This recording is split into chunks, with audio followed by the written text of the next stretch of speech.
Hi there, I'm Flora, a 37-year-old woman who has gone through a lot in her life. I was thinking about some of the most defining moments of my life the other day and remembered this incident. So I thought I'd share it with all of you. Let me introduce you to my husband, Phil. Phil and I share a deep love and understanding. We've always been there for each other through thick and thin. Despite the challenges we've faced, we've grown stronger together. I've never believed in the concept of a perfect marriage. There's always something that causes trouble in the relationship, you know? Well, for me, that something was Phil's mother, Mabel. Ever since I met her, I could tell Mabel didn't like me. When others were around, she acted nice and friendly, but when it was just the two of us, she would say mean things that hurt my feelings. It was draining and always made me feel really small. Mabel's words felt like sharp knives. She would often tell me that her son deserved someone better than me. She would make fun of my achievements, saying they weren't good enough.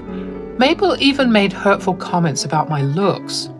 It seemed like she enjoyed putting me down one insult at a time. All those hurtful words made me doubt myself and my place in Phil's life. I felt like I was not good enough for his love. To protect myself, I had to find ways to deal with the situation. I reminded myself that Mabel's hurtful words were because of her own issues and insecurities, and not because of anything I did wrong. I tried my best to stay calm when I was around her, even though it was difficult. I focused on the love between me and Phil and the happy moments we shared, but no matter how hard I tried to remind myself that what Mabel said wasn't true, I couldn't shake off the insecurities that began to grow within me.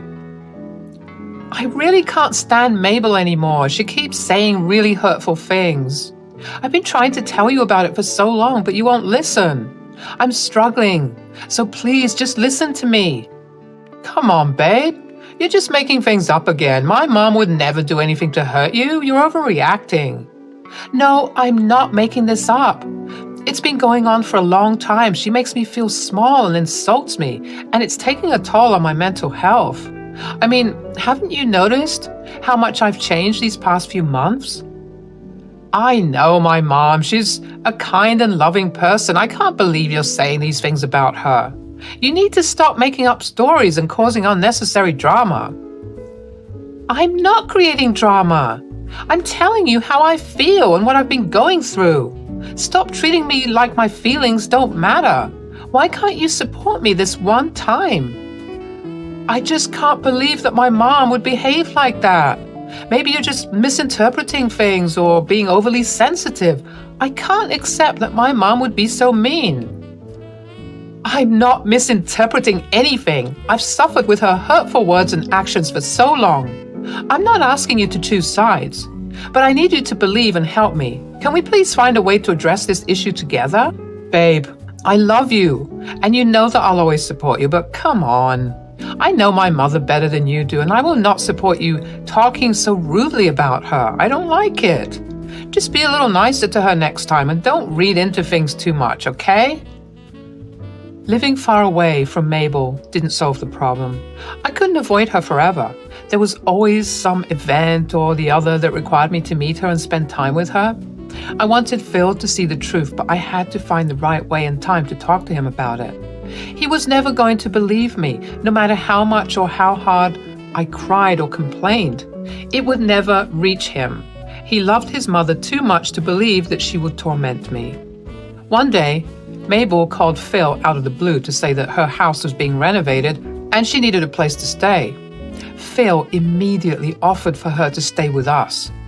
The thing is, he never asked me what I thought about that plan.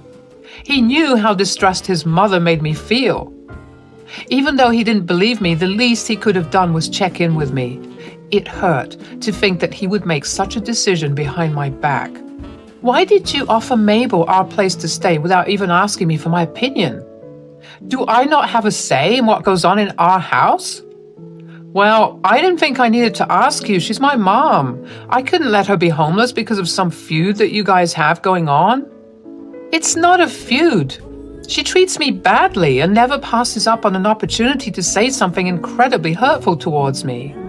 Now she's going to live with us without any say from me? It feels like you care more about her than about my feelings. Look, I know you've had issues with her, but she's still my mom. I can't just leave her without a place to stay. I thought you'd understand, especially since she's family. I do understand the importance of family, but it's also important for you to consider how I feel. I can't pretend everything's okay when she constantly treats me like crap. Babe, can we please not do this right now? I'm sorry I didn't ask you about it, but regardless of what you would have said, I would have let my mom stay here. Just deal with it for me, please. Talking to Phil only made me angrier. How could he not see what was right in front of him? I wanted to lash out and yell at him, but I knew that it would be pointless. Phil had made up his mind and there was no way I could change it. I had to do as he said and just deal with it. When Mabel arrived, she acted all nice and friendly towards Phil and me, but as soon as Phil left the room, her true colors showed. She smirked at me with a mean look in her eyes and said she would make my life miserable. She told me that she would find a way to get rid of me because she was sick and tired of me. I felt a mix of emotions, angry, scared, and frustrated. How could someone who was supposed to be family treat me so badly? How could she also so casually tell me this? I knew I had to protect myself somehow because Mabel wasn't planning on leaving anytime soon. Whenever she had the chance to bully me, she took it. It felt unbearable to think about enduring her bullying for who knows how long. I knew that I needed to expose Mabel's true nature to Phil, but I had to be careful. If I did it too soon, he might think I was trying to ruin his relationship with his mom, or that I was purposely throwing his mother on the streets when she had no place to live. So, for the next month and a half, I endured Mabel's constant bullying. She knew just how to target my insecurities and make me feel small. Her insults and belittling comments were like daggers to my self-esteem. She would mock my appearance. She would criticize the way I looked and dressed. Every choice I made seemed to be met with her disapproval, whether it was about my career, hobbies, or even the food I cooked. Mabel would find sneaky ways to hurt me and make me feel bad about myself. She would ruin important things I was working on. She would spill coffee on my important work papers or make a mess in the kitchen right before guests came over, and sometimes she would sabotage the food I spent long hours making. Then she would just stand there and laugh while I had to fix everything and face the consequences. She also liked to make fun of things I liked and enjoyed. If I told her about a book I liked, she would say it was a waste of time. When I talked about painting, she would say mean things about my skills and make me doubt myself. It seemed like she enjoyed taking away any joy I had in my hobbies and talents, making me feel like I wasn't good enough. Mabel also made hurtful comments about how I looked. She would say mean things about my weight. She took pride in making me feel bad about my body. She would laugh at my clothes and say that they were old-fashioned or didn't look good on me. It was like she wanted to make me feel ashamed of how I looked and destroy my confidence. But her bullying didn't stop at just words. She tried to make me feel alone by spreading rumors and gossip about me to anyone that I invited over to my house. She wanted to turn them against me and create problems in my relationships. It was like she wanted to control everything and see me suffer. The entire time she had a smirk on her face. She enjoyed the pain she caused me. It was a cruel game to her, a way to show her power over me. To make matters worse, standing up to Mabel wasn't easy. I was scared of her anger and the possible strain it could put on my relationship with Phil. I was emotionally exhausted. I felt like I had reached my breaking point. That's how I knew enough time had passed and I could easily put my plan into action. I made sure to never complain about Mabel to Phil even once in the past month and a half. So now, not only was it safe to carry out my plan, but I was also burning with rage. I wanted Mabel to feel the same pain she made me feel. During those 2 weeks of secretly recording Mabel, my emotions were all over the place. It was really hard to handle her constant bullying, but I knew I had to stay strong because I wanted to show everyone, especially Phil, her true colors. The thought of finally exposing her kept me going even when things felt really tough. Every mean thing she said and every mean laugh she let out hurt me deeply. Her words felt heavy and her insults stung. It was exhausting to deal with her meanness all the time, but I reminded myself that it wouldn't last forever. I took every mean word she said and every mean thing she did in stride. I knew that everything was being recorded and I wouldn't need to deal with her anymore very soon. After compiling and editing the footage, I gathered up the courage to show it to Phil. One evening, I asked him if he wanted to watch a movie together. It had been a while since the both of us kicked back and relaxed, so he happily agreed. As we sat down, I started playing the footage of Mabel's hurtful actions towards me. Phil was confused and shocked. He watched with growing horror the way his mother treated me. He asked me to explain what I was showing him. Finally, I had his attention and it was my chance to explain. Do you see what I've been trying to tell you about for so long? I've not been lying or making things up. I've been dealing with her antics for the past 2 months while you've been happily unaware of everything. It was bad enough when she didn't live with us, but when you let her live here, I swear, babe, I wanted to leave. I had no idea. I thought you were just making it up. Why would I make it up? What would I get by making up silly stories? I don't know. I don't know why I never believed you or even heard you out. I guess I just didn't want to believe that my mother could be so cruel. I'm so sorry for not believing you and neglecting your feelings.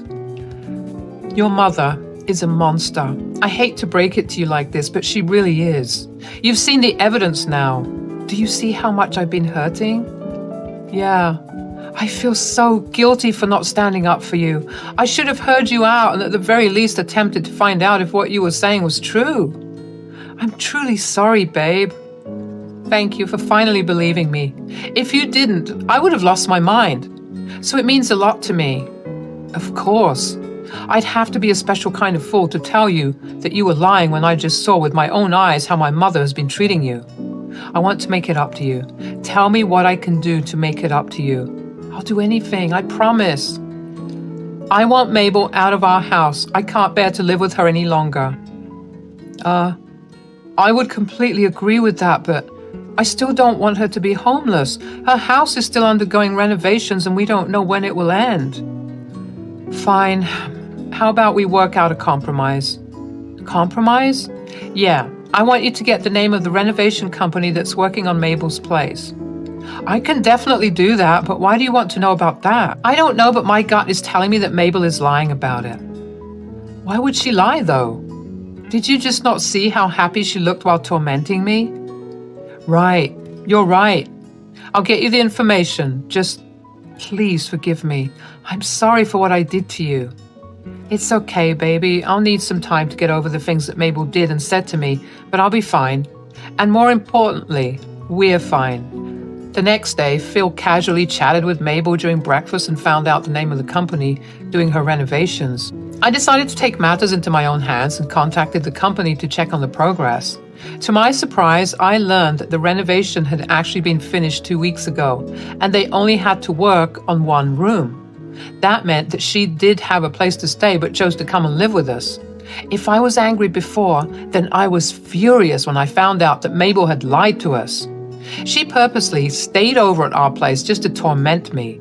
I immediately told Phil about this discovery, and he too got really upset that Mabel had lied to us about her living situation. He promised me that he would talk to her about her lies and how she treated me during dinner. When it was finally dinner time, I anxiously waited for Phil to talk to Mabel about her bullying, but nothing had happened. I assumed that he would talk to her after we were done eating. After we finished eating, Phil offered to take our dishes in, leaving me and Mabel alone in the dining room. As Mabel began to say mean things to me and I had reached my breaking point, I couldn't take her bullying anymore. That's enough! I've had it! I will not tolerate your attitude anymore. I want you out of my house. I never want to see you again. How dare you? This is my son's house and you have no right to kick me out. Let me make one thing clear. This house is in both Phil's and my name. Do you know what that means? I have just as much rights as Phil to decide who lives here. Like I'd care. How dare you speak to me like this? I will make Phil throw you out of the house. You'll learn your lesson then. What's going on? Why are you guys yelling? Flora yelled at me because I made a small mistake and now she's asking me to leave, Phil. She told me to leave both of you alone. Can you believe her? She's heartless. Oh, please, Mabel. Everyone in this room knows that you have a house to go back to. Your renovations have been completed for a while now. You're just here to make my life miserable because you enjoy doing it. She's lying. I would never do anything like that. I don't have a mean bone in my body, Phil. This can't keep going on. I'm sorry, but Phil, you have to choose. I can't keep living with someone as heartless as her. So, me or her? Phil looked wildly uncomfortable. He hated being put on the spot, but this was the perfect time for him to show me who his loyalties lay with. If he chose Mabel, I would walk out of the house and never return to him. I hated to see him in a position where he felt so uncomfortable, but it was necessary for me in our relationship. Phil took his time and thought about how to gently respond and tell his mother to stop bullying me. But Mabel didn't give a chance to speak up. Shall I ask Flora to start packing her bags then? No, Mom. You got it all wrong. It's not Flora who should be leaving, it's you. What? What do you mean? Why are you choosing her over your own mother? I've been trying so hard to be nice and understanding, but you're making it so hard. I can't believe you. Do you do anything else other than lie? You've lied to me about not having a place to live and about Flora being mean to you. But Phil, I would never do such a thing. Flora is just exaggerating and making things up. You know how delusional she can be. Enough! You are not allowed to speak of my wife that way. I've seen and heard enough evidence to prove that you've been lying to me. I know the truth now. Flora has suffered enough, thank you. I want you to leave. But, no buts. This is not how we treat each other. I can't allow you to continue bullying Flora, disrespecting my relationship with her. You need to leave by tomorrow morning, and for everyone's sake, never come back. The following day, Mabel left our house reluctantly, still trying to argue her case, but Phil and I stayed firm with our decision. We no longer wanted her negativity or lies in our relationship. Even after she left, she kept trying to get in contact with us, but Phil and I decided that it would be best if we blocked her everywhere. Looking back on our journey, I feel relieved and like I've become stronger as a person. Phil and I have become even closer as a couple. The wounds from Mabel's hurtful words slowly but surely healed, and now our marriage is thriving without her toxicity. If you're going through something similar, remember that you deserve love and respect. Don't let anyone make you doubt your worth. Reach out for help from people who care about you. It's never too late to take a stand and take back your power. Let this story remind you that love and trust should always be at the center of your relationships. Phil and I have a strong foundation of trust and support. Although it's been a while since this incident, we're excited for the future because we know we can face anything together.